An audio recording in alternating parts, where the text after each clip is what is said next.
एने थाना में दीवाना के हो रामा हो, एने थाना में दीवाना के पिटाई हो खता। एने थाना में दीवाना के पिटाई हो खता। ओने ओकरा दीवानी के है, ओने ओकरा दीवानी के सगाई हो खता। देखो मोहब्बत में कैसे बेवफाई हो खता। एने थाना में दीवाना के पिटाई हो खता।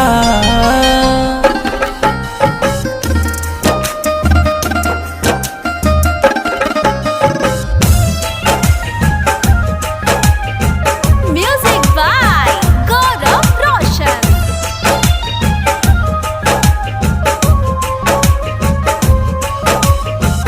लाठी के मार देखी छाती पिटस माई, बाबूजी पिटेल कपार है।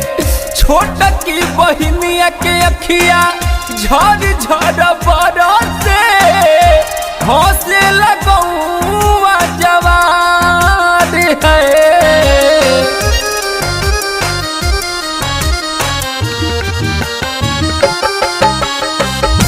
लाठी के मार देखी छाती पिटस माई, बाबूजी पिटेल कपार है। छोटा की बहिनिया के अखिया झर झर बरसे, हौसे लगौआ जवान है। देखो मोहब्बत में कितना जग हंसाई हो खता। देखो मोहब्बत में कितना जग हंसाई हो खता। ओने ओकरा दीवानी के है,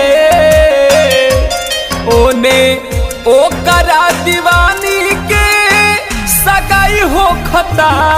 देखो मोहब्बत में कैसे बेवफाई हो खता।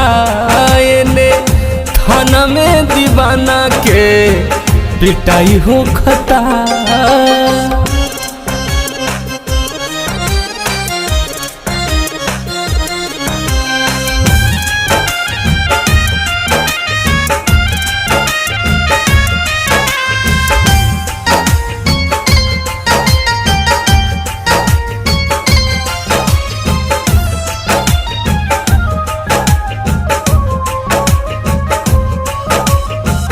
जिंदगी लुटा गइल, घरवा बिका गइल, मिलल नहीं संभाले के मौका है।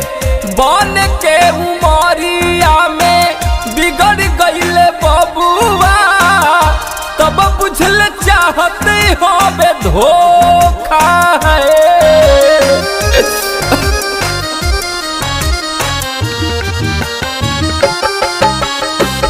जिंदगी लुटा गइल, घरवा बिका गइल, मिलल नहीं संभाल के मौका है। बन के उमरिया में बिगड़ गइल बबुआ, तब बुझल चाहते होबे धोखा है। कहल संजय सागर शैलेश के सच्चाई हो खता। कहल संजय सागर शैलेश के सच्चाई हो खता। ओने ओकरा दीवानी के है, ओने ओकरा दीवानी के सगाई हो खता। देखो मोहब्बत में कैसे बेवफाई हो खता। एने थाना में दीवाना के पिटाई हो खता।